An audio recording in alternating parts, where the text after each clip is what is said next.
तो आपको दिख रहा है, आपको साकार है कि नहीं? और मेरे तरफ का पहलू मुझे दिख रहा है इसलिए मुझे साकार है, पर क्या मेरे तरफ का पहलू आपको दिख रहा है? आपके लिए निराकार है। और वस्तु एक है, एक में दो हैं। संयुक्त में तत्क्षरे अक्षरम चा व्यक्ता व्यक्तम भरते विश्वरूपा। तो आपको चाहिए कि आप घूम के मेरी तरफ आओ। जो आपको नहीं दिख रहा था, निर्गुण निराकार था, दिखने लगेगा कि नहीं? और मुझे मेरे तरफ का दिख रहा है, साकार है, पर आपको मेरे तरफ का नहीं दिख रहा। मैं घूम के आपके तरफ के आऊं तो आपका दिखने लगूंगा कि नहीं? नहीं तो किताब घुमा लीजिए और नहीं तो आप घूम के आए। न हम विचारों को घुमाते हैं और न विचारों में विचार करके देखते। हम केवल सगुण निर्गुण के झगड़ालू हो गए हैं, या न सगुण का जिनके अगुण न सगुण विवेका जल पई कल्पित बाधे अनेका हरि माया व जगत ब्रह्माई। तो फिर ये कह दीजिए, नाम रख दीजिए तुलसीदास कह रहे, वेद से कहते हैं जिनके सगुण अगुण विवेका जल पई कल्पित बाधे अनेका कहीं से वेद असम्मत वाणी सूझे जिन्हें आप नहीं आने। तो सगुण अगुण दो ब्रह्म स्वरूपा या कथे अगाधि अनादि अनुपा मोरे मतबड़ नाम दो। फिर हम इस किताब का नाम दे देते हैं भगवत गीता है। तो इसके बाहर का नाम गीता है कि भीतर का नाम गीता है, कि आपकी तरफ का नाम गीता है कि मेरी तरफ का नाम गीता है, ऊपर का नाम गीता का नीचे का नाम गीता? बस नाम दे दीजिए। तुलसीदास ने कह दिया है सगुण अगुण दो ब्रह्म स्वरूपा अकथ अगाध अनादि अनुपा पर मोरे मत बड़ नाम दूते, मोरे मत बड़ नाम दूते। जब नाम दे दिया तो भीतर का नाम गीता है कि बाहर का नाम गीता है कि ऊपर का है कि भीतर नीचे का है? तो ये सब बातें इस दृष्टि से नौवें अवतार ने समझा। एक झगड़ा भी हमारा पूरा कर दिया। तो जो कहते हैं कि सगुण को मानने वाले अज्ञानी हैं उससे भी सहमत नहीं, और जो कहते हैं कि निर्गुण को मानने वाले अज्ञानी उससे भी हम सहमत नहीं। ठीक है, ये सगुण निर्गुण एक ही वस्तु के दो सापेक्ष स्वरूप हैं, उस दृष्टि से समझ लीजिए आप, तो फिर ये झगड़ा मिट जाएगा। तो ये बात तो वेद में भी लिखी है कि संयुक्त में तत्क्षरे अक्षरम चा व्यक्ता व्यक्तम भरते विश्व ईशा। इस तरह से अब वो कहते हैं झगड़ा छोड़िए।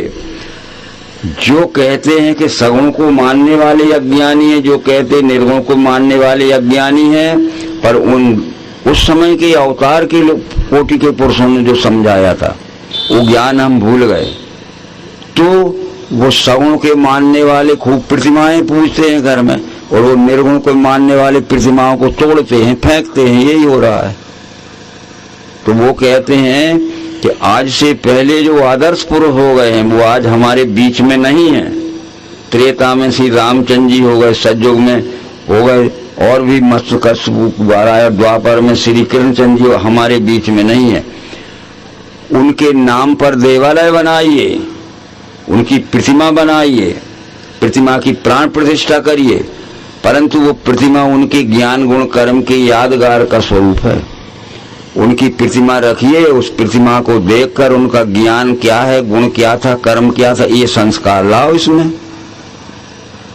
वो बोल थोड़ी सके। उन्होंने जो ज्ञान दिया था उनकी आज प्रतिमा बनाओ, और प्रतिमा इसलिए बना के हमने रखी है उनको देखकर उनके ज्ञान गुण कर्म के संस्कार अपने में लाइए। तो प्रतिमा श्रेष्ठ पुरुषों के ज्ञान गुण कर्म के यादगार का प्रतीक है और इतिहास का संरक्षण। कि त्रेता में इस सकल के अवतार ने हमें ज्ञान और कर्म दिया था।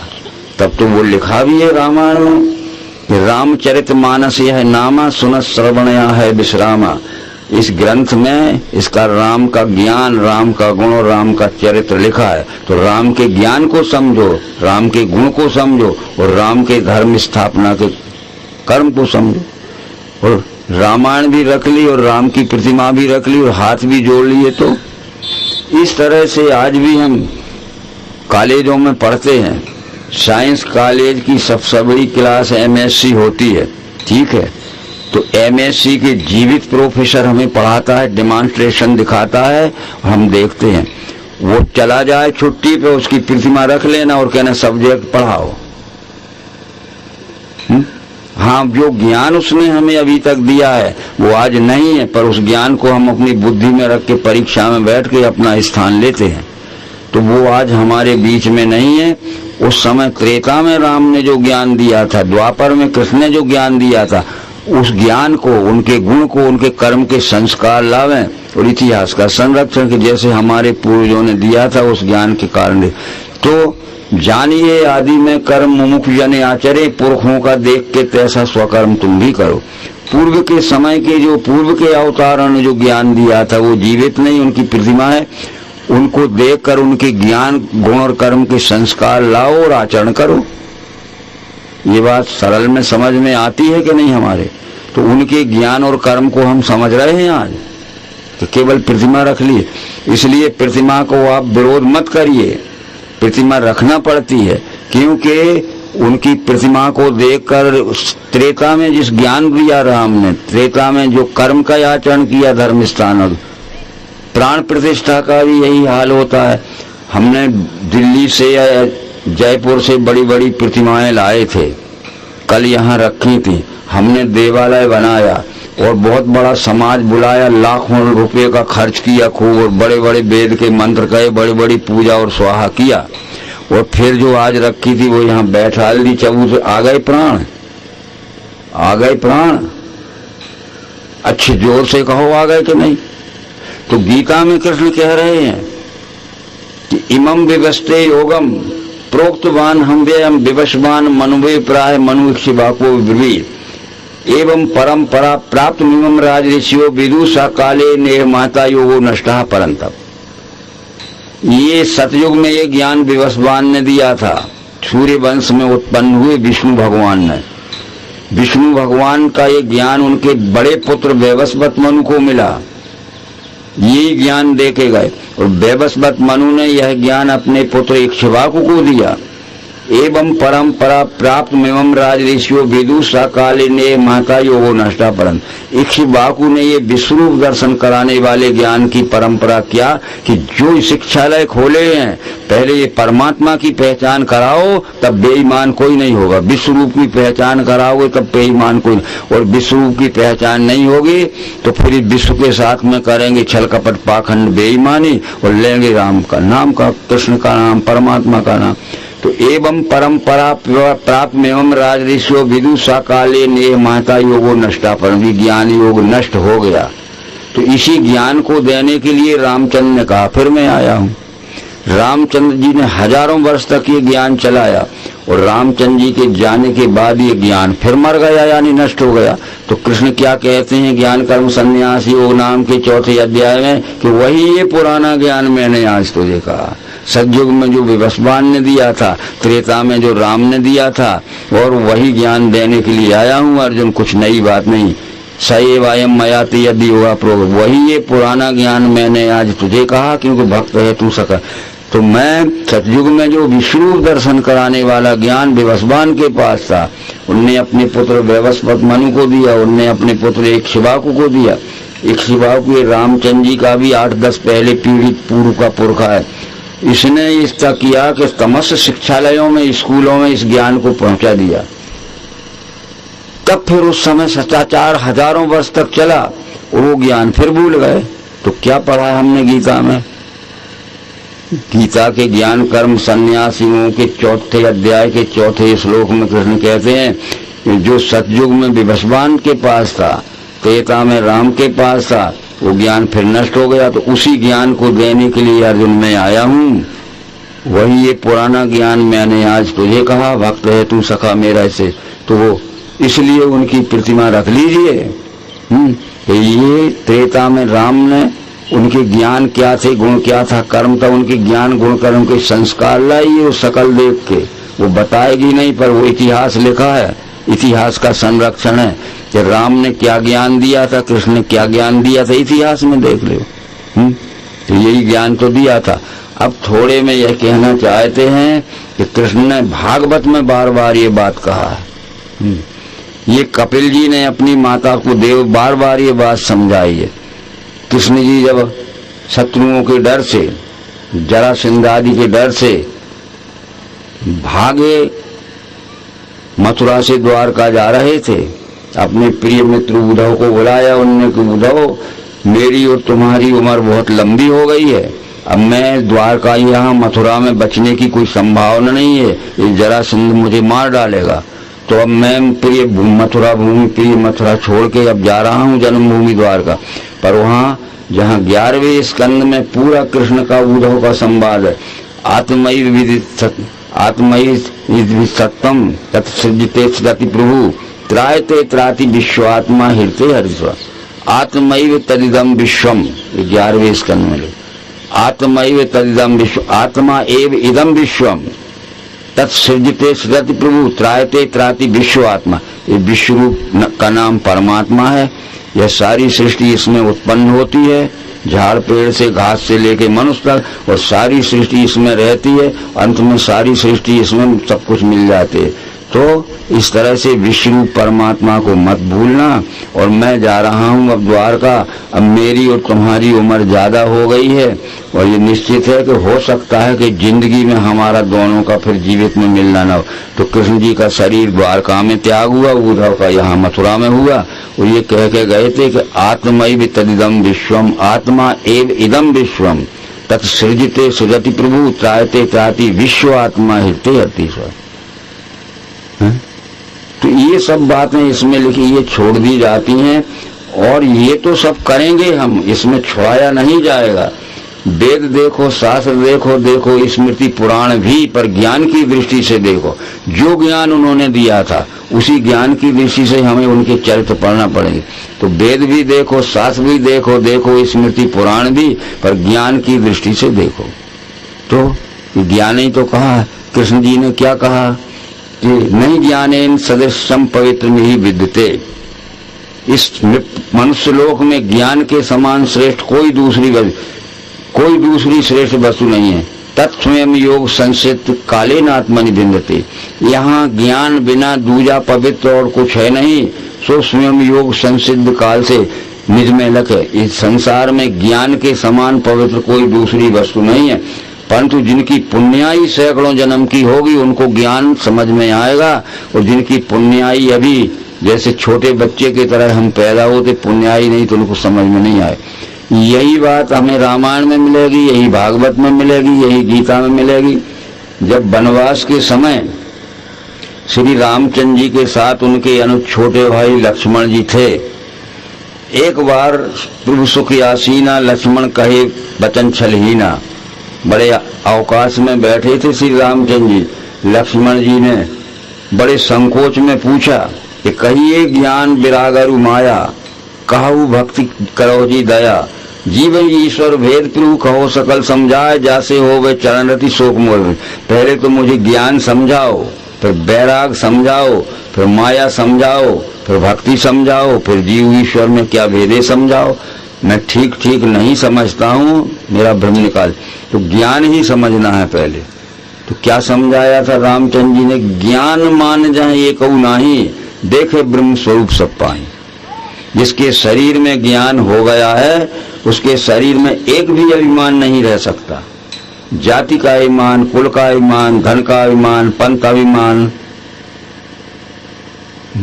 बहुत से अभिमान है। ये सब अभिमान लिखे हैं। इस वास्तव में जिसके शरीर में ज्ञान हो गया तो ज्ञान मान जहाँ एक नाही।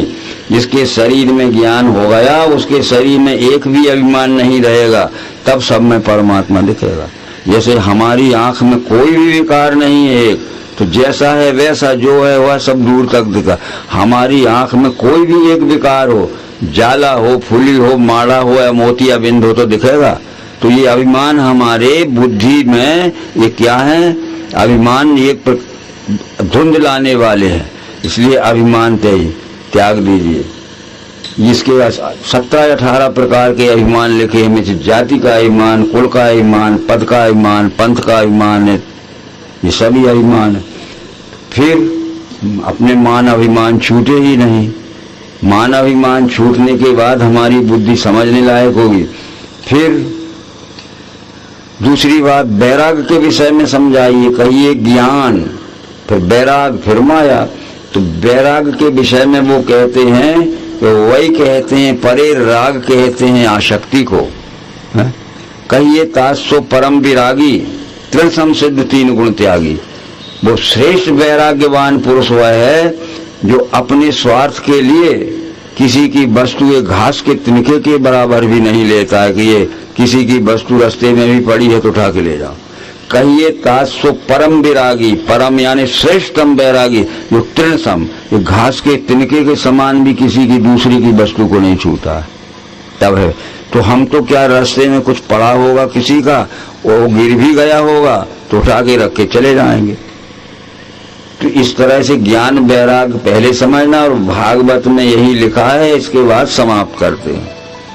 क्या लिखा है कि एक महिला, गर्मी का समय था और बैठी हुई बड़े दुख में भोग रही थी।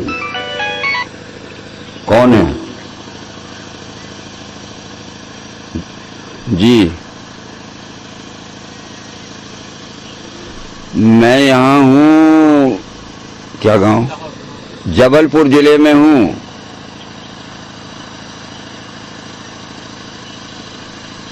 अरे वो हमारा कैंसिल होगा इस प्रोग्राम में, हमें ये और बड़ा कार्यक्रम पहले दो ही जगह एक ही तारीख हो गई थी तो वो छोड़ना पड़ा।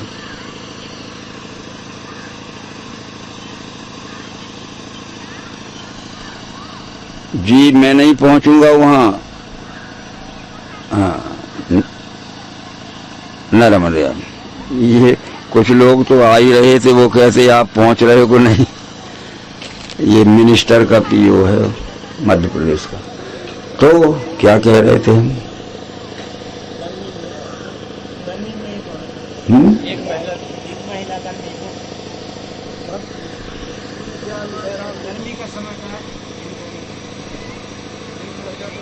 हाँ, एक वृद्ध महिला, महात्म में लिखा है इसके, दोपहरी का समय था, लू चल रही थी, उसके बाल बिखर गए थे और कुछ परेशान थी। इतने में नारद जी आ गए। बोले क्या बात है? बोले मेरे 2 बेटे थे, दोनों मर गए और न मेरे रहने का घर है, न मेरे खाने पीने का इंतजाम है, न ओढ़ने पहनने के कपड़े, फटे कपड़े हैं। तो बोले तुम्हारे बेटों का क्या नाम है? क्या नाम था? बोले ज्ञान और वैराग। ज्ञान भी मर गया और वैराग भी मर गया, इसलिए मेरा कोई नहीं है। वो भक्ति थी। तब उनने कहा कि मैं इंतजाम करता हूँ, मैं विष्णु लोक में जा रहा हूँ, वहां से पूछ के आऊंगा। ठीक है, तो वो वहां से पूछ के आऊंगा। नारद जी जब विष्णु लोक से पूछ के आए तो उन्होंने कहा कि एक बात है कि श्री कृष्ण का और रामचंद्र जी का जो ज्ञान था, जिसमें ज्ञान और वैराग समझाया जाता था, ये सब लोग भूल गए। लोग अपने को ज्ञानी समझते हैं और अंधविश्वास के काम करते, लोग अपने को विषय त्यागी समझते और दुनिया भर के चोरी करते हैं, रिश्वत लेते हैं और लूट मार के लाते हैं।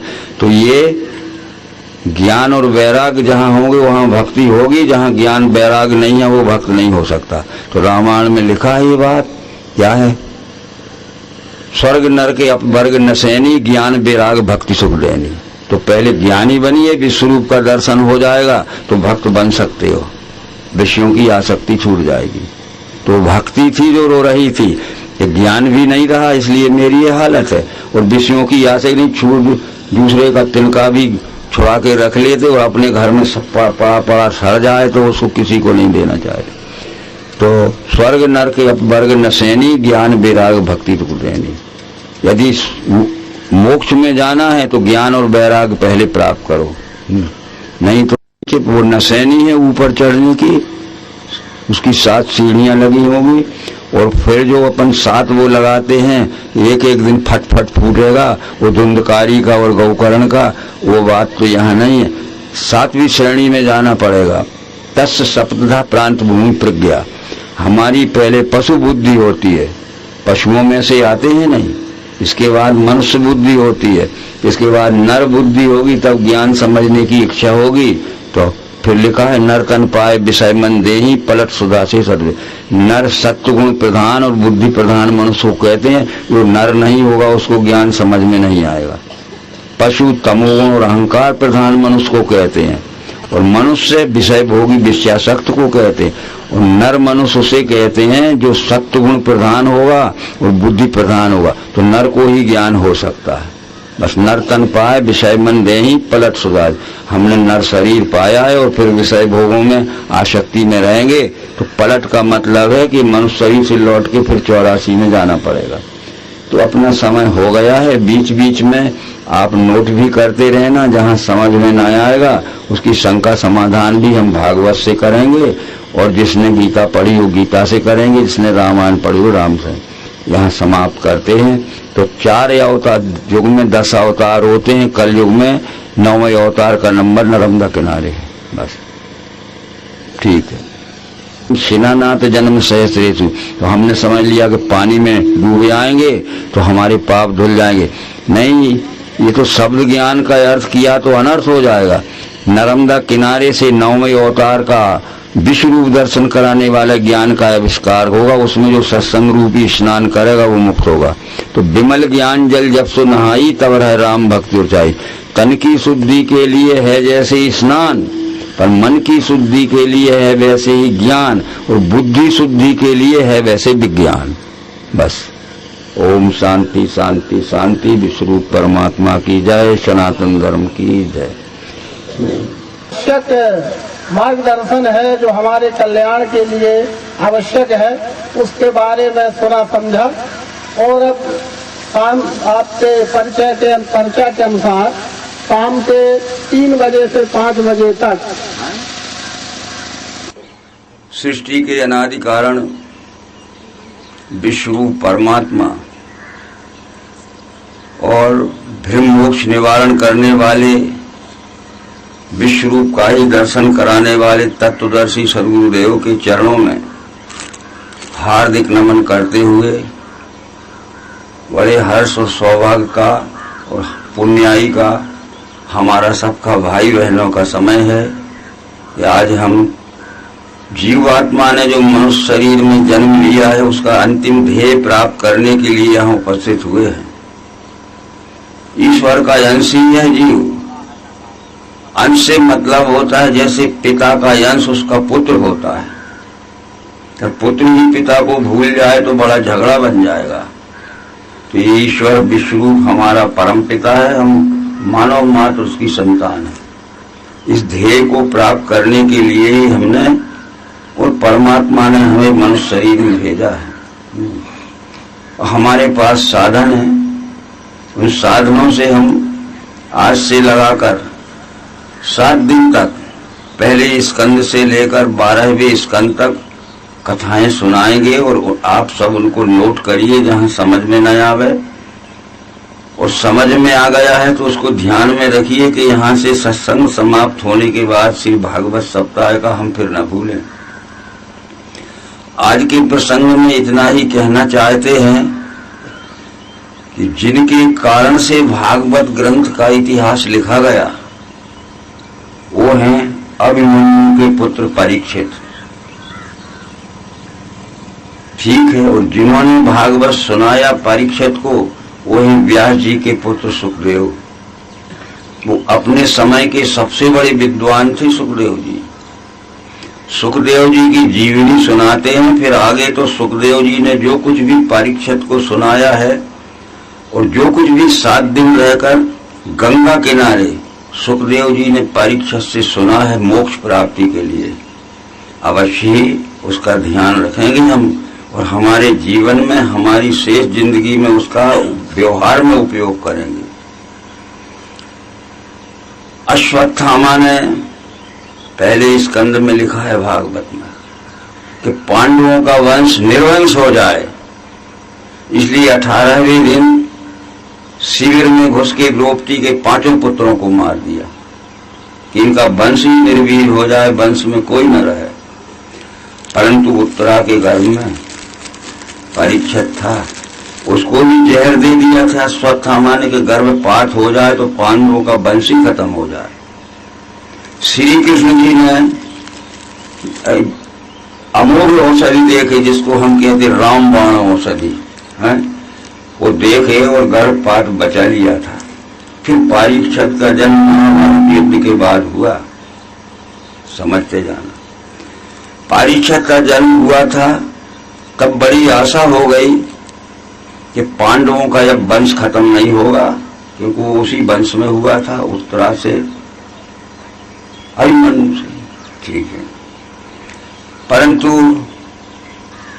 जब अश्वत्थामा को पकड़कर भीमसेन द्रौपदी के पास लाए, इसने 5 पुत्रों को निर्दयता से काट डाला है और मैं पकड़ के लाया हूं, इसको तुम्हारे सामने मैं काट काट के मारता हूं। तो द्रौपदी ने कहा इसको मत मारो, इसको मत मारो, देखो जिसके 5 पुत्र कट गए थे, इसको मत मारो, पुत्र का शोक कितना बुरा होता है। मुझे 5 पुत्रों के मरने का जो शोक है वो जिन शब्दों में मैं वर्णन नहीं कर सकती है। इस अश्वत्थामा की मां को भी बड़ा दुख होगा, तो वो तो न ढूंढे शोक में, मैं तो सह लूंगी।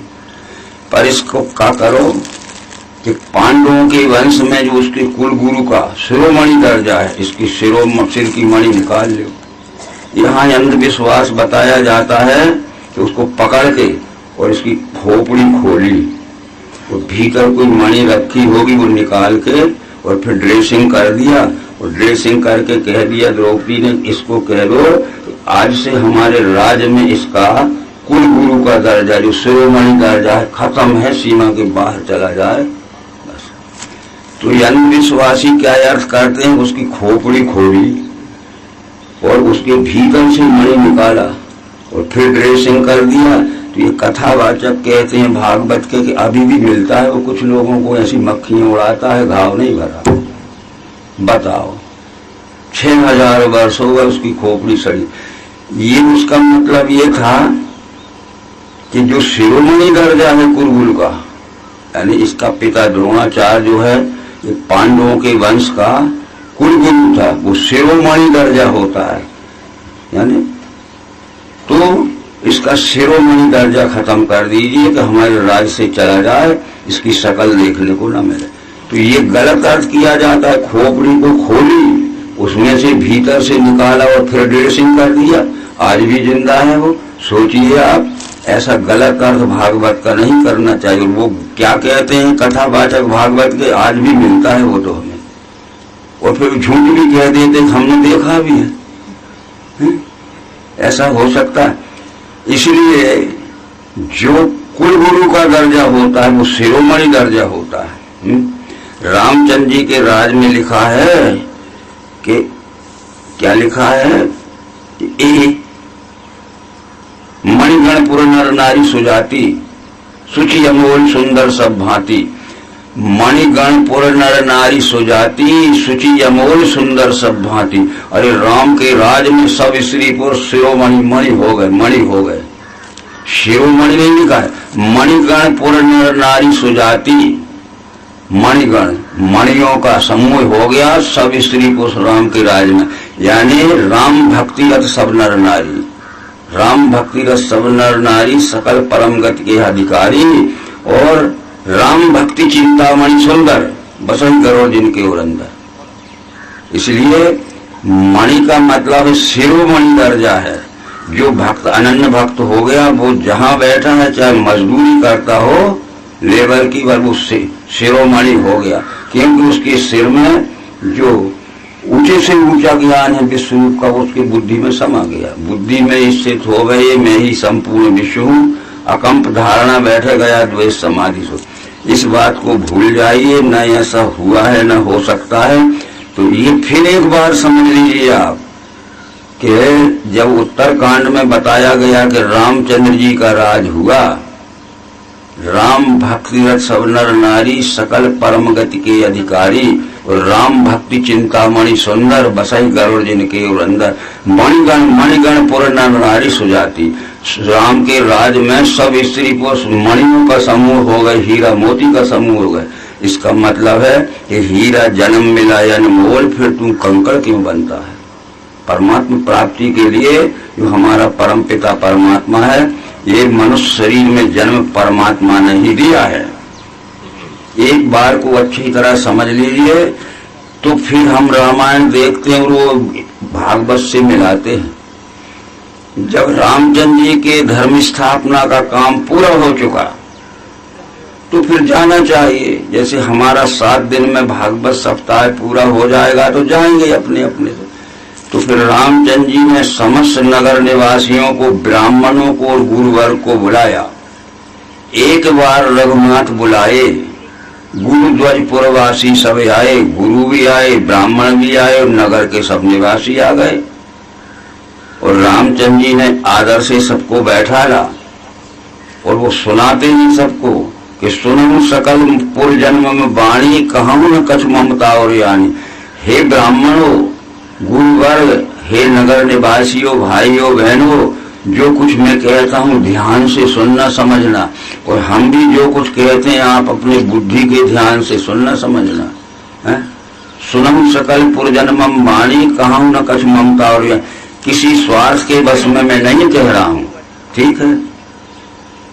फिर क्या कह रहा हूँ, वो क्या कह रहे हैं कि सोई सेवक प्रीतम मम सोई, मम अनुशासन माने जोई।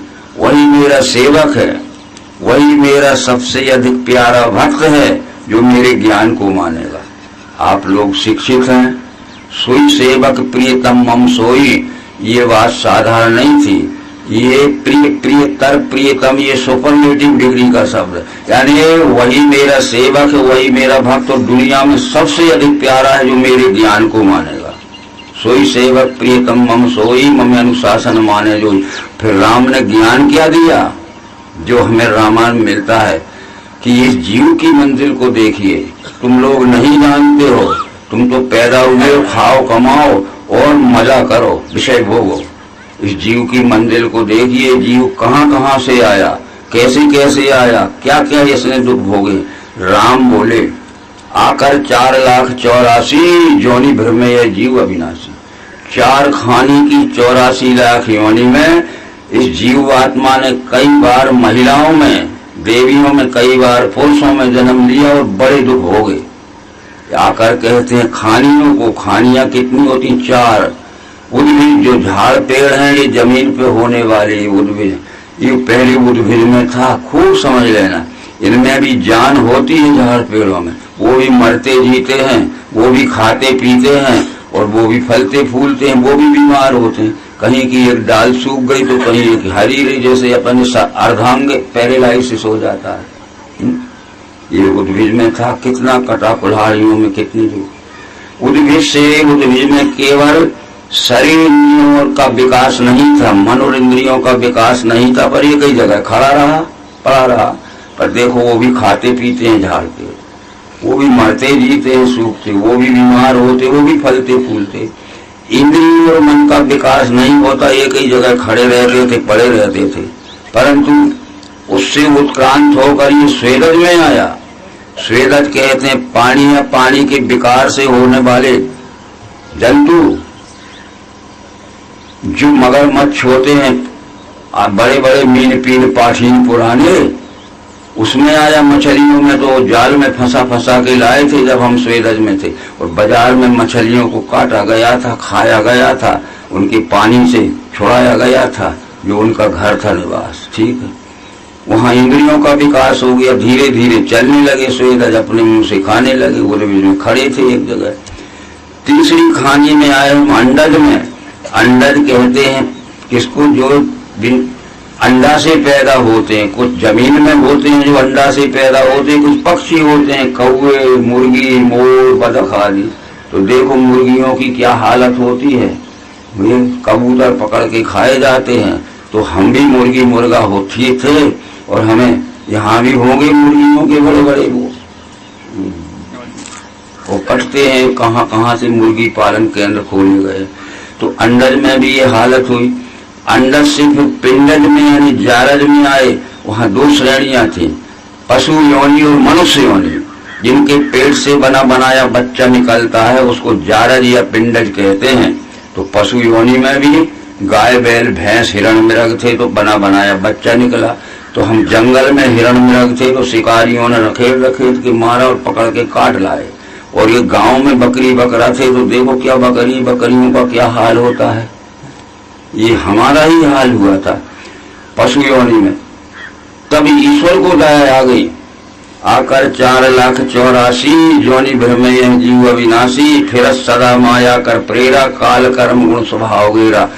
कबहू कर करुणा नर देगी देते इस बिन हेतु शनि। जब ईश्वर को दया आ गई तो ईश्वर ने अपने पुत्र जीव को मनुष्य शरीर में जन्म दिया है, हमने अपने पुरुषार्थ से नहीं पाया है। आती समझ में बात?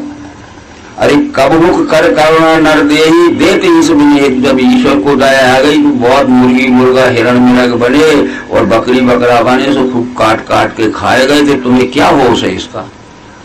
जब ईश्वर को दया आ गई तो ईश्वर ने अपने पुत्र जीव को मनुष्य शरीर में जन्म दिया है। कबहू कर करुणा नर देही देते इस बिन हेतु शनि।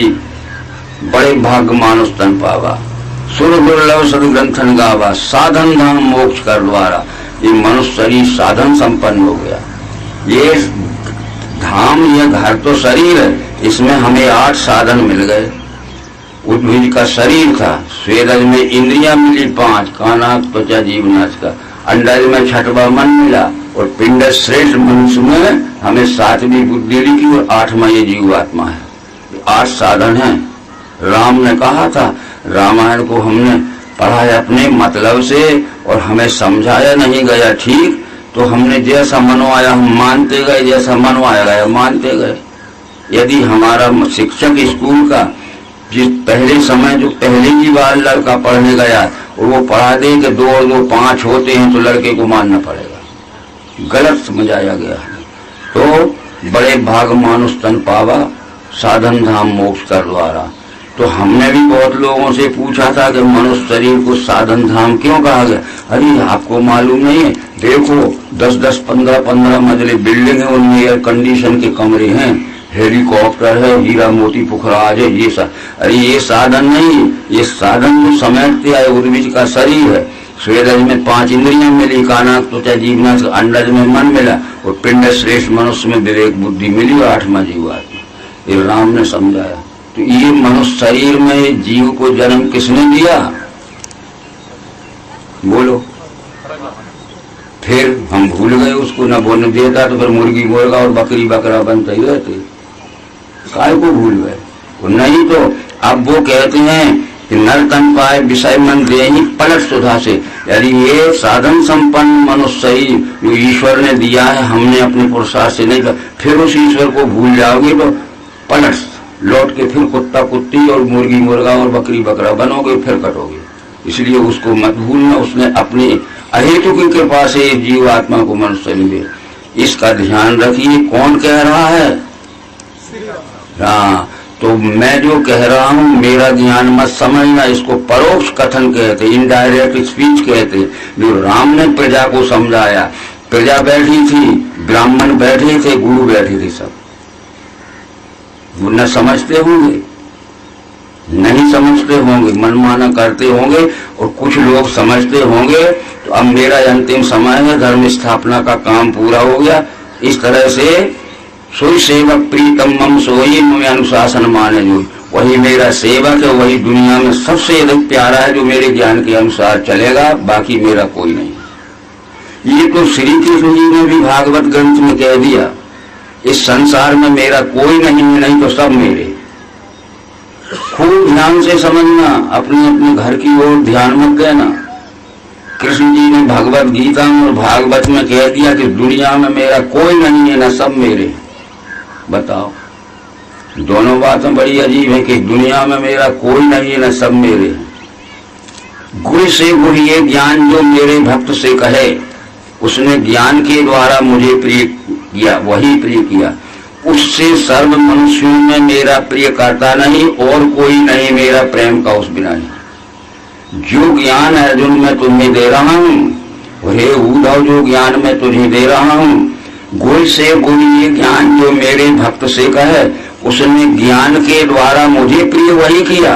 फिर उससे सर्व मनुष्यों में मेरा प्रिय करता नहीं और कोई नहीं मेरा प्रेम का उस बिना। यहाँ जो मेरे ज्ञान को मान गया वो अकेला मेरा है, बाकी कोई मेरा नहीं।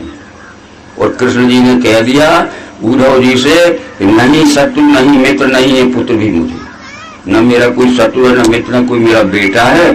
मेरा वही है जो मेरे ज्ञान को जन जन तक पहुंचाएगा।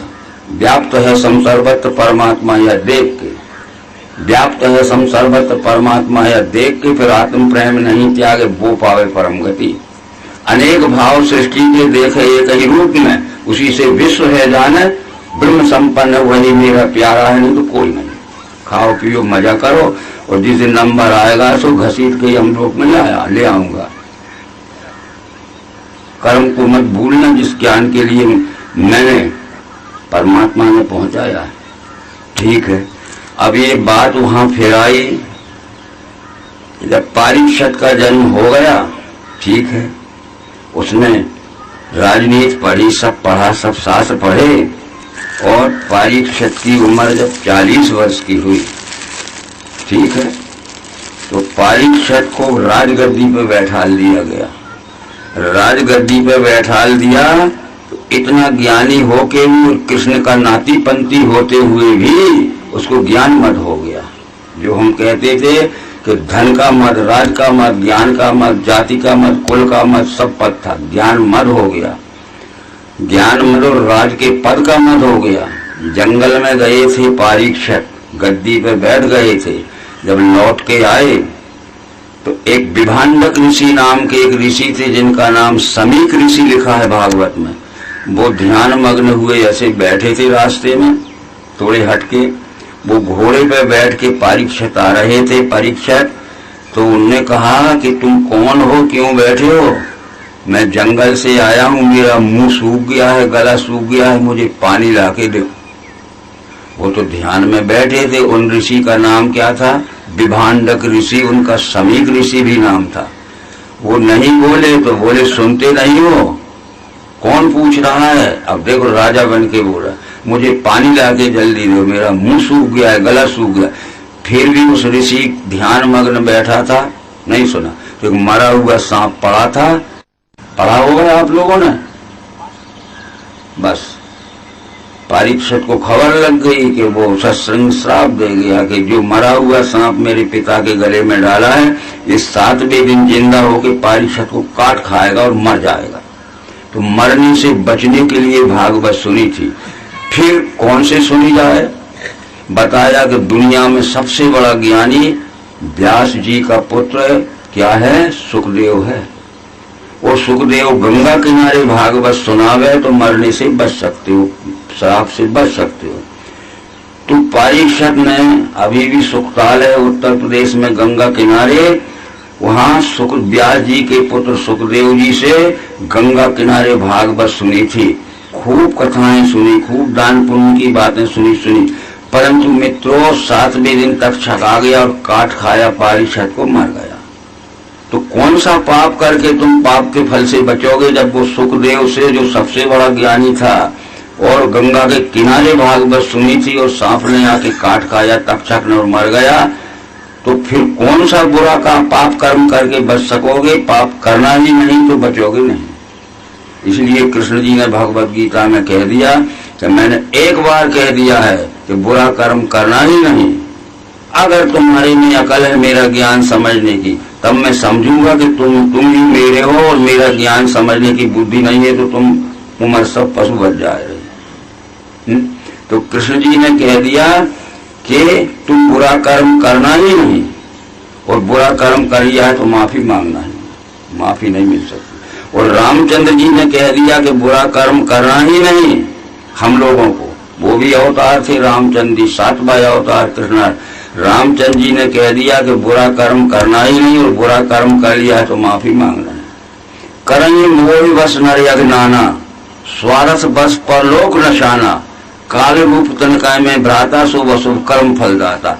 राम कह रहे हैं लक्ष्मण से, ये स्वार्थ के वशीभूत होकर ये मनुष्य अनेक प्रकार के पाप कर्म करता है, तो पाप कर्म की कठोर सजा देने के लिए मैं काल के समान है, 1% भी माफ नहीं हो सकता। ये मेरे ज्ञान को जो समझ गया है वही है मेरा, नहीं तो मेरा कोई नहीं। और जो एक समझ गया है इस दुनिया की आबादी में, वो एक ही है मेरा। गुरु से गुह ये ज्ञान जो मेरे भक्त से कहे, उसने ज्ञान के द्वारा मुझे प्रिय वही किया, फिर उससे सर्व मनुष्यों में मेरा प्रिय करता नहीं, और कोई नहीं मेरा प्रेम का उस बिना, जो मेरे ज्ञान को जन जन तक पहुंचाएगा। नहीं शत्रु नहीं मित्र नहीं है पुत्र भी, ना मेरा कोई शत्रु है, ना कोई मित्र है, ना कोई पुत्र। मेरा मित्र वही, मेरा पुत्र वही जो मेरे ज्ञान को जन जन तक ले जाएगा और बुरे कर्म सब छोड़ दिए। तो ये हमें जो सुनना है, ये संकल्प लेना है कि ईश्वर ने ही हमें मनुष्य शरीर में जन्म दिया, कि ईश्वर हमारा परम पिता है, उसके हम ईश्वर अंश जीव बनाए, तो उसकी आज्ञा को माने। ठीक है, बहुत सी बातें समझते रहोगे। अब एक आज के दिन में यही पार्श्वभूमि में हम समझाना चाहते हैं। ये रामायण में भी लिखा है, सब कुछ लिखा है। फिर इस तरह सब बातों को देख। अब आई बात, सुखदेव का जन्म कैसे हुआ? कोई भागवत कथा सुनाने वाले से पूछ लेना। वो कहते एक झाड़ में एक खुट थी, पोल थी, उसमें सुआ ने एक अंडा धरे थे। वो कथा सुनते सुनते वो सुआ सुखदेव बन गया। नहीं, ये वायु पुराण में, ब्रह्म पुराण में लिखा है, जब महामुनि व्यास जी युगों युगों का इतिहास खोजने के लिए भारतवर्ष में घूम रहे थे, तो जहाँ रात हो जाती थी वहां वे रात्रि विश्राम करते थे, आगे फिर चलते थे खोज करने के लिए। कौन स्थान पे कब कौन हो गया है, किसने क्या धर्म किया है, कितना प्रभाव किया है। तो ये भारतवर्ष में युगों युगों का इतिहास खोजने के लिए सुखदेव के पुत्र व्यास जी जब भारत भ्रमण कर रहे थे, तो फिर जहाँ रात्र हो जाती थी वहाँ रात्रि विश्राम करते थे और सवेरे फिर आगे चले जाती थी अपनी डायरी लेके। और इस तरह से उन्होंने भारत भ्रमण करके युगों युगों का इतिहास खोजा और लिखा, जिसके परिणाम स्वरूप 18 पुराण लिखे उन्होंने, पूरा भारत भ्रमण करके। ठीक है, परंतु उसमें लिखा है वायु पुराण में कि ये जिस दिन रात्रि एक स्थान में ठहरे थे, वहां एक सुंदर तरुणी थी, बहुत तरुण थी, यानी नई उम्र की 20-22 वर्ष की बहुत खूबसूरत सुंदर तरुणी थी। तरुणी यानी तरुण अवस्था की एक महिला। उस दिन नाइट हाल्ट वहां किया था, और नाइट हाल्ट वहां किया था, रात्रि विश्राम किया था, दूसरे दिन आगे बढ़ना था। उससे संग हो गया और फिर घूमते घूमते वो वर्षों में फिर उस स्थान से लौटे थे। एक ही वर्ष में 2 वर्ष में भारत का इतिहास नहीं खोज पाए। उसकी गोद में एक बच्चा बैठा था। बोले ये देवी किसका है? अरे बोले आप ही का तो है, आप ही तो रहे थे पहले यहाँ, आप ही का तो है, गोद में बैठ। तो कहते 12 वर्ष में प्रकट हुआ वो सुखदेव के गर्भ में से। 12 वर्ष पेट में बैठ, वो 12 वर्ष के बाद वो लौटे उसी स्थान से घूमते और इतिहास संकलन करते। तो बच्चा बैठा था उसकी ओर, ये किसका है? बोले आप ही का तो है, आप ही तो यहाँ रहे थे पहले। तो वो उसका नाम फिर क्या रखा?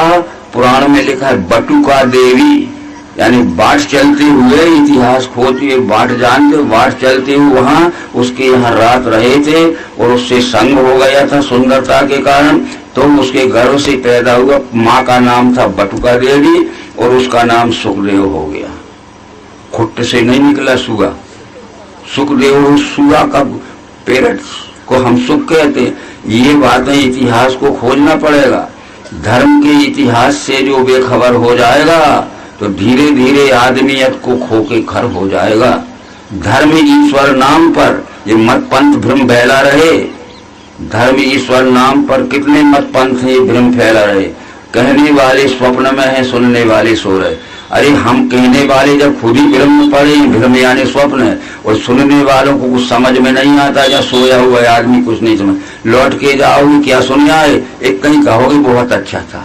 अरे एक आध बात तो बताओ, अरे बहुत अच्छा था, एक आध बात बहुत अच्छा था। जैसे सोए हुआ आदमी कुछ नहीं समझ, भीतर तो ज्ञान घुसा ही नहीं है, जैसे हमारी बुद्धि सो गई थी। ये सब बातें थी। अब बात क्या थी कि फिर जब परीक्षित ने शराब सुनी, ये 7वें दिन तक सब काट खाएगा, मर जाएगा, समझ गए। तो फिर क्या किया परीक्षित ने? उससे बचने के उपाय किए। दूसरी बात ये थी, एक घोषणा परीक्षित ने फिर कर दी, परीक्षित ने, कि कलयुग मेरे राज्य में नहीं रह सकता। भागवत, मैं सत्ता पे बैठ गया हूँ, मैं गद्दी पे बैठ गया हूँ और कलयुग प्रवेश करने वाला है, द्वापर खत्म हो गया है, तो कलयुग मेरे राज्य में नहीं रह सकता। कलयुग घबरा गया, अरे ये क्या कह रहे हैं कि मेरे राज्य नहीं रह सकता। तो कलयुग ने आके हाथ जोड़े कि ऐसा तो करो कि आपका राज तो सूर्य के उदय से अस्त तक है, जहां सूरज उगता है, जहां डूबता है, तो मेरे रहने के लिए तो थोड़ी सी जगह दोगे, थोड़ी सी जगह तो दोगे रहने के लिए, और गुजर बसर के लिए तो कुछ दोगे, बस मैं कर लूंगा। तो पारिषद ने कहा कि नहीं दूंगा, नहीं, दया करो, जब मैं पैदा ही हुआ हूं तो मेरे रहने के लिए थोड़ी सी जगह दे देना, और गुजर बसर के लिए कुछ। बोले सोना में रहो। 5 बातें बताई थी भागवत में लिखा। 5वीं बात थी कि गोल्ड रहते सोने में रहो। तो कलयुग हंसने लगा। बोले क्यों हंसते हो? बोले सोना तो तुम्हारे मुकुट में लगा, अब सिर पे बैठ गया। ले ऐसा है, सोना तो तुम्हारे मुकुट में लगा है, और तुमने कहा कि सोने में रहो और गुजर बसर करते रहो, तो तुम्हारे सिर में मुकुट में लगा है, सिर में मुकुट लगा, उसे सिर पे बैठ गया। बस इसलिए उनको ज्ञान मद हो गया और राज का पद मद हो गया। ये सारी बातें यहाँ से शुरू होती हैं, और सुखदेव का जन्म भी हमने आपको बता दिया। इन गपशप बातों में जो इतिहास पढ़ा ही नहीं है, वो कुछ भी बनवा दे हम आपको, और हम कुछ भी मान ले। इसलिए धर्म का सनातन इतिहास खुद देखिए आप, और स्वयं व्यास जी ने सब लिखा है। इसके बाद यह हुआ, इसी पहले स्कंद में बस बात आई है कि जब महाभारत युद्ध के समय जो कौरवों पांडवों का युद्ध हुआ था, पिता में भीष्म नाम से, ये इनके दादा थे, आजा ग्रैंडफादर थे, कौन के? अर्जुन आदि थे। तो भीष्म पिता में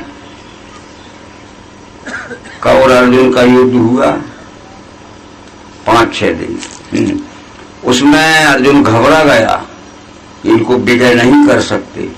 तो कृष्ण जी ने समझाया और बहुत भी कुछ किया, पर जब कुछ दिन के बाद भीष्म पितामह ने अर्जुन को थकित कर दिया, तो कृष्ण जी ने कहा कि उपाय मैं बताता हूं तुम्हें, घबराओ मत। मैंने तो कहा था कि न मारते श्रेष्ठ गुरुजनों को भिक्षावृत्ति यहाँ लाभदायी। मेरे गुरु द्रोणाचार्य हैं, कुल गुरु द्रोणाचार्य हैं, मेरे कुल पूज्य भीष्म पितामह हैं, इन 2 को मैं नहीं मारूंगा और आपकी सब बात मान लूंगा। न मारते श्रेष्ठ गुरुजनों को भिक्षावृत्ति यहाँ लाभदायी, मारू गुरु तो रस्से लपेटे वे काम हो जाए, यही मिलेगा। आपकी सब बातें मान सकता हूँ, मानो पितामह भीष्म मेरे कुल पूज्य हैं, और गुरु द्रोणाचार्य मेरे कुलगुरु, इन पे हथियार नहीं चलाऊंगा, नरक में जाना पड़ेगा। तो कृष्ण जी ने कहा था कि इनको पहले मारना पड़ेगा। ये यहाँ से गीता शुरू होती है, यहाँ से गीता शुरू। क्यों मारना पड़ेगा? ये सब बात महाभारत में आई थी कि ये पहली बार पांडवों ने जब जुआ खेला तो पांडव हार गए। तो ये फैसला ये हुआ पंचायत में, ये 12 वर्ष वन में रहें और लौट के आएंगे तो इनका आधा राज वापिस कर देंगे। ठीक बात है। परंतु फिर शकुनी ने बुलाया युधिष्ठिर महाराज को जुआ के लिए, और जब दोबारा जुआ खेला तो फिर हार गए युधिष्ठिर। युधिष्ठिर ने कहा कि हम चारों भाइयों की सेहत में 5वां जुए के गांव पे बैठ गया, और शकुनी ने 5 फेंका, 5, तो ये युधिष्ठिर चारों भाइयों की सेहत हार गए। तो चारों भाई और 5वें युधिष्ठिर को जुआ पे जो हार गए थे, दुर्योधन ने कमरे में बंद कर दिया। अब कमरे में बैठे बैठे युधिष्ठिर कहते हैं कि मैंने द्रौपदी जुए के दांव पे रखी। बस बात यहाँ अटक गई, ध्यान से समझना। तो द्रौपदी ने कहा कि मुझे नामंजूर है, यदि मैं उनकी संपत्ति थी तो फिर मुझे अलग से दांव पे क्यों रख रहे? और जब वो चारों भाइयों की सेहत महाराज युधिष्ठिर हार गए तो बची हुई द्रौपदी को वो जुए के दांव पे रखने के अधिकारी है नहीं, इसकी पंचायत कराऊंगी। तो पंचायत जोड़ी थी द्रौपदी ने। वो पंचायत में गुरु द्रोणाचार्य थे, भीष्म पितामह थे, और पंचायत बड़ी जोरदार थी। और द्रौपदी जानती थी कि हर प्रकार से दुर्योधन मुझे हड़प करना चाहता है। उसका कहना था कि पूरा राज ले ले, मैं पांडवों के लिए द्रौपदी दे दें। तो उसने द्वारका में रहने वाले श्री कृष्ण को भी खबर दी थी कि मैंने पंचायत के लिए तिथि निश्चित कर ली है, आपको आ जाना पड़ेगा, नहीं मेरी दुर्गति हो जाएगी। तो श्री कृष्ण जी द्वारका से आके, भारत की राजधानी हस्तिनापुर था, तो राजधानी में रक्षित राज था द्वारका, उसमें रक्षित राज के लोग अपना स्थान बनाते। जैसे आज दिल्ली में भारत की राजधानी है, तो हमारा उत्तर प्रदेश भवन बना होगा, मध्य प्रदेश भवन बना, गुजरात भवन बना है, महाराष्ट्र भवन बना है, सब। और जो यहाँ का गवर्नर जाएगा या मुख्यमंत्री जाएगा, वो गुजरात का गुजरात भवन में ठहरेगा, MP भवन में ठहरेगा, है। और फिर जहाँ मीटिंग होगी वहां जाएगा उनका। तो ये हसनापुर भारत की राजधानी था, और राजधानी के अंतर्गत ये द्वारका रक्षित राज था। तो वो आगे द्वारका भवन में ठहरे थे, द्वारका से नहीं आए थे उड़ के। और जो तिथि निश्चित थी उस दिन द्रौपदी को बुलाया गया। द्रौपदी आके सभा में खड़ी हुई, क्या कहना चाहती हो? तो द्रौपदी ने कहा कि मैं पितामह भीष्म जी से प्रार्थना करती हूँ, जब महाराज युधिष्ठिर चारों भाइयों के सहित जुए पे बैठ गए और हार गए, और जो दुर्योधन के हो चुके, तो बची हुई द्रौपदी मुझको जुए के दाव पे रखने के अधिकारी है नहीं। आप बता देंगे पितामह भीष्म का आप कुल पूज्य हैं, तो मैं आपकी बात मानूंगी। पढ़िए भारत में क्या कहा भीष्म ने, क्या कहा, पढ़ते हो कभी? ये सिर पर हाथ रख के कहते हैं कि बेटी मैं क्या करूं, मेरी अकल काम नहीं देती है, यही कहा। इतने में वो दुर्योधन कह रहा है दुशासन से कि वो बैठा है द्वारका भवन में, समय के पहले मैंने सभा बुला ली थी, आ जाएगा तो काम नहीं बनेगा। दुशासन से कहा जल्दी कपड़े खींचो, नग्न करो, मेरी गोद में बैठा है। तो गुरु द्रोणाचार्य से प्रार्थना की कि आप कुल पूज्य कुल गुरु हैं, आप बता दीजिए कि महाराज युधिष्ठिर मुझे जुए के दाव पे रखने के अधिकारी है नहीं, हराएंगे। तो वो तो बोला ही नहीं, नीचे को देख के रह गया। इतने में 1-2 मिनट की देर हो जाती तो वो बस खींच ही गया था, उसको नंगी हो जाती, और पितामह भीष्म उसको नंगी देखना चाहते थे बहू को, और दो गुरु द्रोणाचार्य नंगी देखना चाहते थे। इस शिकायत बाद में द्रौपदी ने की कि बूढ़े इतने बसीबस हो गए दुर्योधन के, ये पितामह भीष्म मुझे नंगी देख, ये नहीं कह सके तो खबरदार दूसरी सजा दो द्रौपदी के ऊपर, कपड़े मत खींचो, जेल में डाल दो, भूखी रखो। तो ये बूढ़ा भीष्म पितामह मुझे नंगी देखना चाहते थे, और ये गुरु द्रोणाचार्य मुझे नंगी देखना चाहते। इतने में कृष्ण जी आके झपटे वो जोर से चिल्लाई कि आप बैठे हुए द्वारका भवन से, मैं यहाँ द्वारका से नहीं आए थे जो गप मारते हैं, और कितने ही के खरीद देना। तो और आधी दूर तक आ चुके थे जहाँ द्वारका भवन से, देखा कि वो खींच रहा था, बस 2 मिनट की देर होती उसकी साड़ी गिर जाती, नंगी हो जाती। तो कृष्ण जी ने आके तेजी से कहा खबरदार दुशासन, अगर आगे हाथ बढ़ाया तो तेरा सिर कट के धूल में लौटेगा। अरे दुशासन ने जब देखा तो कृष्ण की आंखों में खून बरस रहा था, उसके हाथों में ऐसा लगता था कि वो वहीं से हाथ इतने जोर से थटराट के गिर पड़, उसके हाथ अपने आप सुकड़ गए। अगर उसका हाथ बढ़ता तो कृष्ण ने आके सिर काट देते, धूल में लौटा, अपने आप सुकड़। अब हम कहते हैं कि इतनी दुनिया की साड़ियां आई कि वो ना अहमदाबाद में और बम्बई के मिल में बची। अब हमने ही किसमें मनगढ़ंत कथा जोड़ी, इसको अंग्रेजी में फेबल कहते हैं, दंत कथा। देखो ये झूठी कथा जोड़ी इस भागवत को बढ़ाने के लिए। क्या जोड़ी? एक बार द्रौपदी कृष्ण जी के, ये झूठी कथा जोड़ी है जिस झूठी कथा को मानते हैं अपन। एक बार द्रौपदी पहुनाई को गई थी, कहाँ? कृष्ण जी के यहाँ। तो ये तो पांडवों की रानी थी, और कृष्ण जी भी राजा की बतौर थे द्वारका के। तो पहुनाई को गई थी, तो हम अपनी रानियों का परीक्षा लेने के लिए कृष्ण जी ने अपने हाथ की अंगुली में खरोंच मार ली, उसमें खून झलक रहा था, ऐसा लगा था कि घाव हो गया। तो पहले तो रुक्मणी से कहा कि रुक्मणी देखो मेरी हाथ की अंगुली में कील लग गई है, लोहे का टुकड़ा लग गया है, तो इसका कुछ करो। तो बोले अरे आप चिन्नी लपेट लो। सत्यभामा को कहा, कालिंदी को कहा, जामवंती को, सबको कहा अरे जरा सी बात है, हमारे यहाँ पहुनाई है, हम इनसे बातें कर रहे हैं एक छोटी सी बात के लिए। जब द्रौपदी से कहा कि मेरे, तो द्रौपदी कितनी महंगी साड़ी पहन के गई होगी, हैं? जो पांडवों की रानी और श्री कृष्ण राजा, हैं? द्रौपदी ने अपनी साड़ी फाड़ी, जल्दी लपेट दी। तब कृष्ण ने कहा कि द्रौपदी इसके बदले में जब मौका आएगा तो मैं कर्ज चुका दूंगा। तो वो कहते हैं कि वो समय तो दुनिया भर की साड़ियां आ गई, ये दंत कथा जोड़ी गई और हम मानते गए। कहाँ की आई होंगी? इसको कहते हैं छेपक, और बात ऐसी लिखी है। दूसरी बात ये थी कि इन सब बातों का ध्यान रखते हुए, और जब दूसरी बार जुआ खेला था युधिष्ठिर ने, दूसरी बार जाना ही नहीं था उसको, पर शकुनी ने धोखे से बुला लिया और फिर जुआ खेला। अब की बार एक बात हो गई उसमें कि ये पांचों भाई हार गए, बची द्रौपदी। तो कमरे में बैठे बैठे कह रहे युधिष्ठिर के मैंने द्रौपदी गांव पे रखी। ठीक है, तो ये दो समस्याएं फिर आई। दुर्योधन ने कहा कि 12 वर्ष तो वनवास में खुले घूमना है और 13वीं बार छुप के रहना, उसको अज्ञातवास कहते। 13वें वर्ष में हमने पता लगा लिया तो तुम्हें 12 वर्ष फिर वन में जाना पड़ेगा।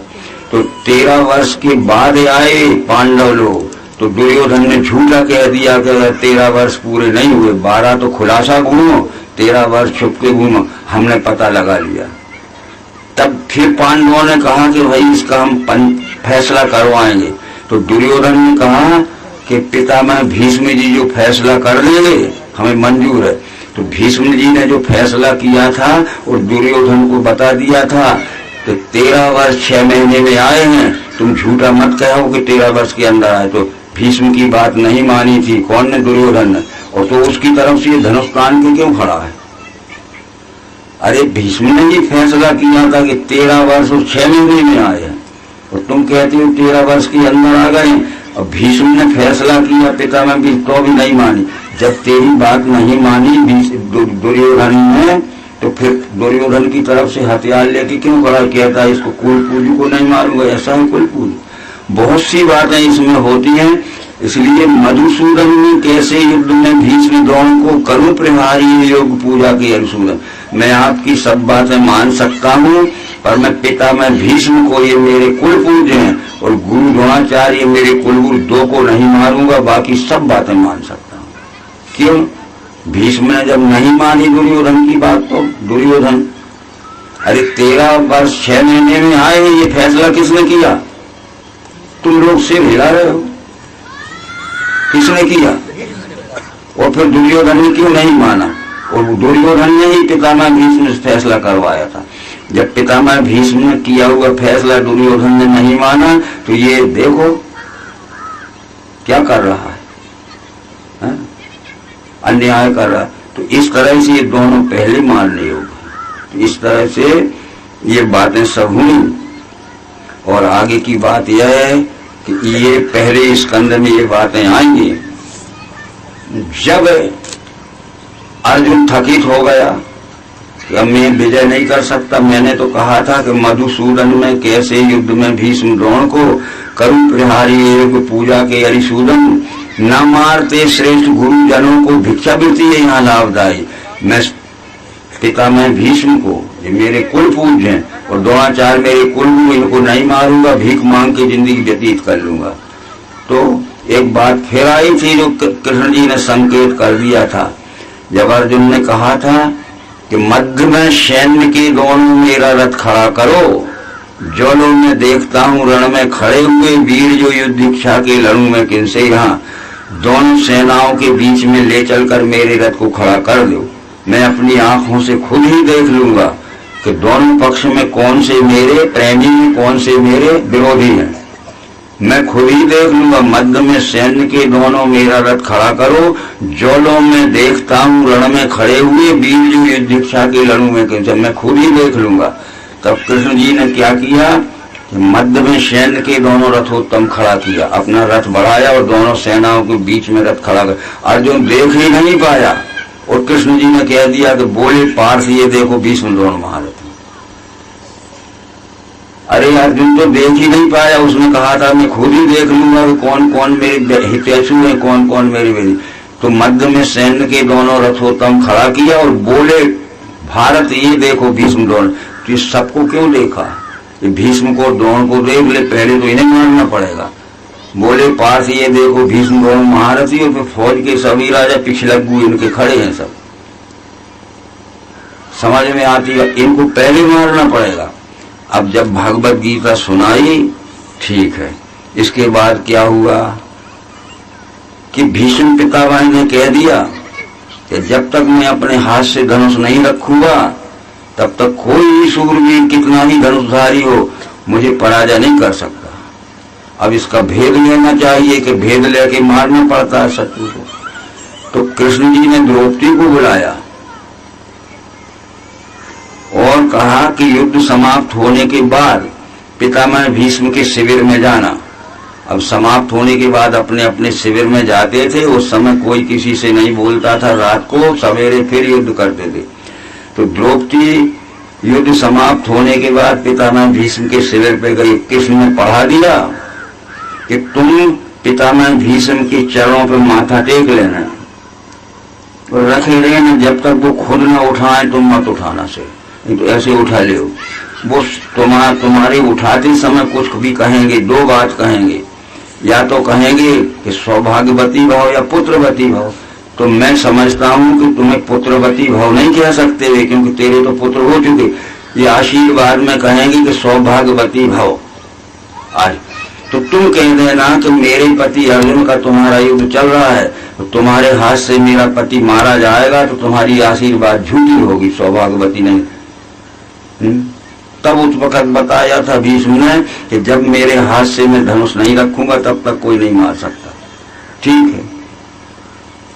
तो वो युद्ध में यही हाल हुआ कि धनुष डालना पड़ा भीष्म को। क्यों डालना पड़ा?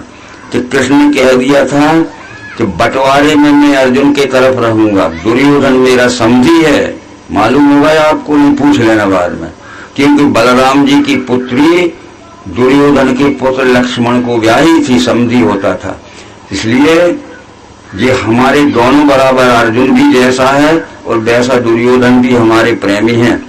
परंतु यदि मैं फैसला करूंगा और मेरी बात नहीं मानेंगे और बंटवारे का मौका आएगा तो मैं अर्जुन की तरफ रहूंगा और बलराम की जो संपत्ति होगी वो दुर्योधन को दे दूंगा। ये सब बात है।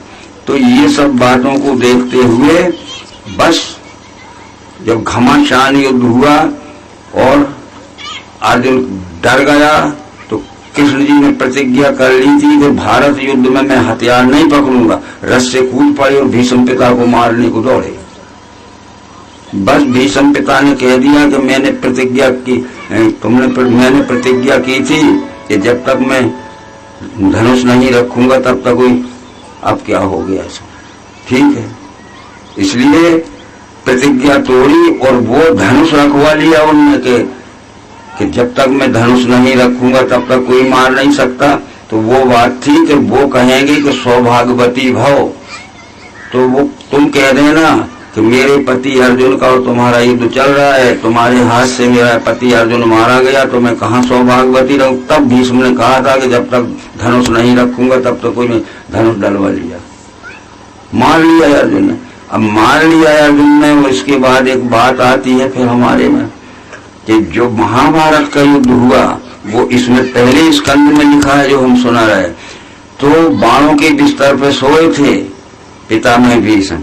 युधिष्ठिर अर्जुन श्री कृष्ण की खबर लेने गए युद्ध समाप्ति के बाद। तब भीष्म पिता ने कहा कि आज मैं पड़े पड़े ये सोच रहा हूँ कि मैंने आतताई दुर्योधन का साथ दिया है, तो जो गति दुर्योधन की हुई वो मेरी भी हुई। आपने बहुत अच्छा किया और वो आतताई का साथ दे, वो भी आतताई है। इसलिए जो कुछ हुआ मेरे लिए अच्छा हुआ और आपके दर्शन आखिरी समय मुझे हो गए, मेरा उत्तरायण हो गया।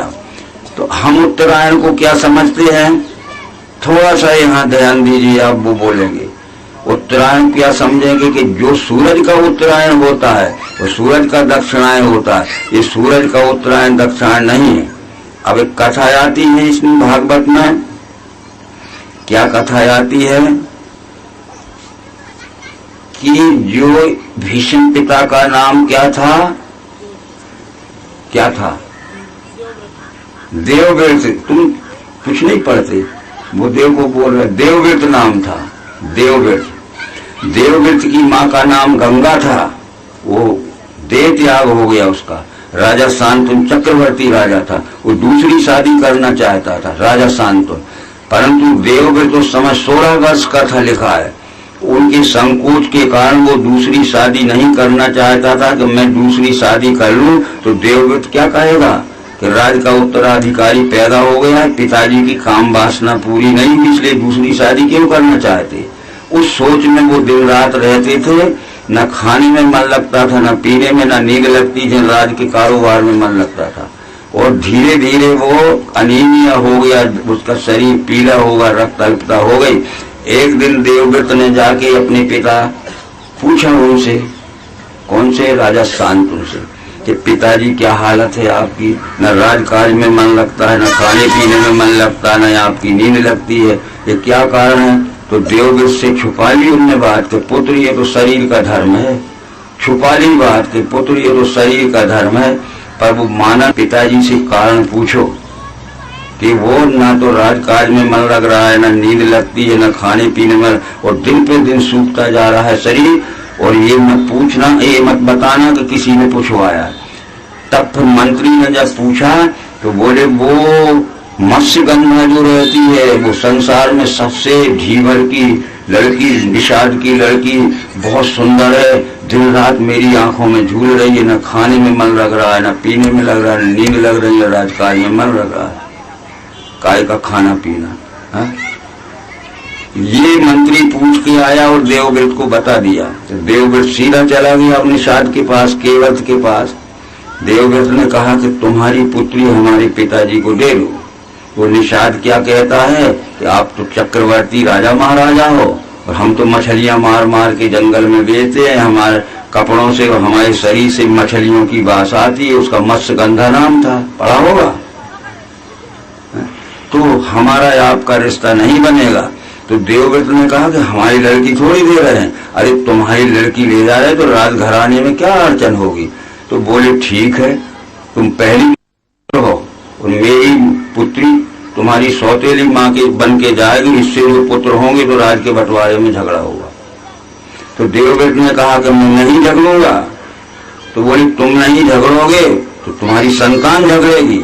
तो देवव्रत ने उस समय कहा था कि सत्यम सत्यम पुनः सत्यम त्रिवार सत्योचिते अद्धा प्रवृत्ति मेदास ब्रह्मचर्यम भविष्यति। मैं ईश्वर की 3 बार शपथ करके कहता हूं कि मैं शादी ही नहीं करूंगा, मैं तो नहीं झगड़ूंगा, नहीं जाऊंगा, मैं शादी ही नहीं करूंगा तो मेरी संतान नहीं होगी तो झगड़ा ही नहीं होगा, बस। तो ये देह शरीर इच्छा मरणी नहीं थे, काम इच्छा मरणी थे। वो हमारी काम इच्छा नहीं मरी तो समझ लेना कि भक्ति में 1% नंबर नहीं लगेगा। तो रामायण में लिखा है सदा राम प्रिय हो तुम शुभ गुण भवन अमान, काम रूप इच्छा मरण ज्ञान विराग निदान के देह रूप इच्छा मरण। अरे कामना को मारो पहले।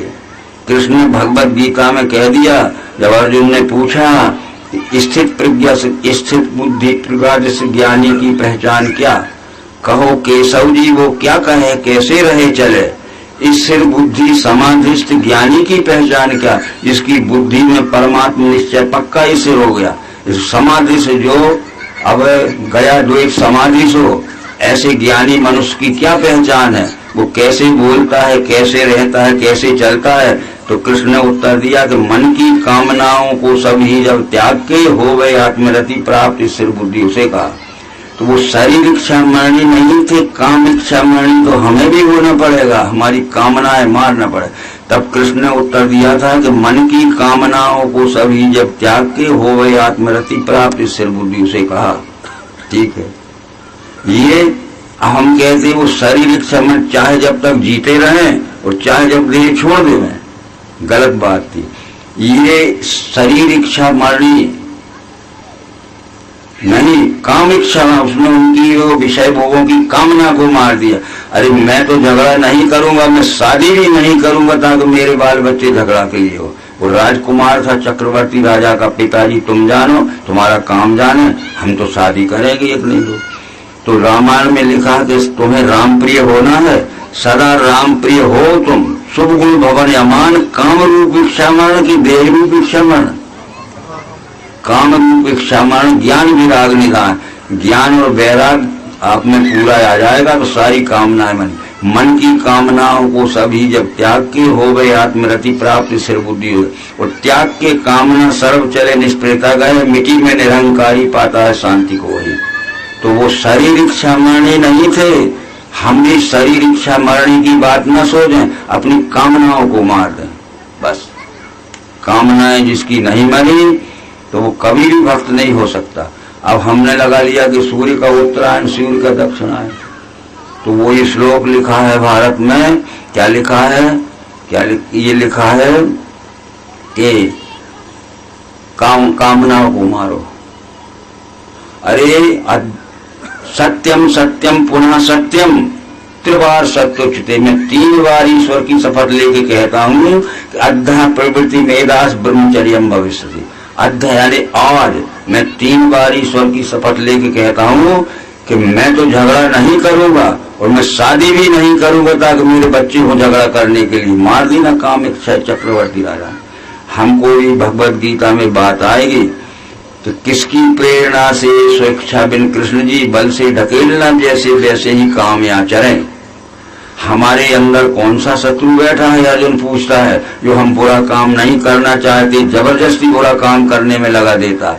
और हम बुरा काम कर रहे हैं और हम सोचते हैं कि हम बुरा काम छोड़ दें, तो हम जानते हैं कि हम बुरा काम कर रहे हैं, बुरे काम को छोड़ देना चाहिए, परंतु ये करते हुए ऐसी कौन सी अज्ञात शत्रु बैठा है, कौन सा अज्ञात शत्रु जो हमें बुरा काम। तो कृष्ण जी ने कह दिया कि यही काम यही क्रोध है रजोगुण से हुआ, ये अधाशी महाशत्रु यहाँ वो हमारे मत में विषय भोगों की काम की आसक्ति है। तो फिर मन की कामनाओं को सभी त्याग के। तो आप भी ये शरीर, तो क्या लिखा है रामायण में, अर्थ न धर्म न कर्म रुचि गति न चाहो निर्वाण। निर्वाण जानते हो? अरे अर्थ न धर्म न गति कर्म गति न चाहो निर्वाण। जन्म जन्म से राम पद या वरदानम। मेरे 1000 जन्म हो, मुझे धन नहीं चाहिए, कुछ भी नहीं चाहिए, और मैं दोबारा जन्म ले ये भी नहीं, मेरे 1000 जन्म हो पर भक्तिमय जन्म हो। अर्थ न धर्म न कर्म रुचि प्रबंध सुबह सोपाना।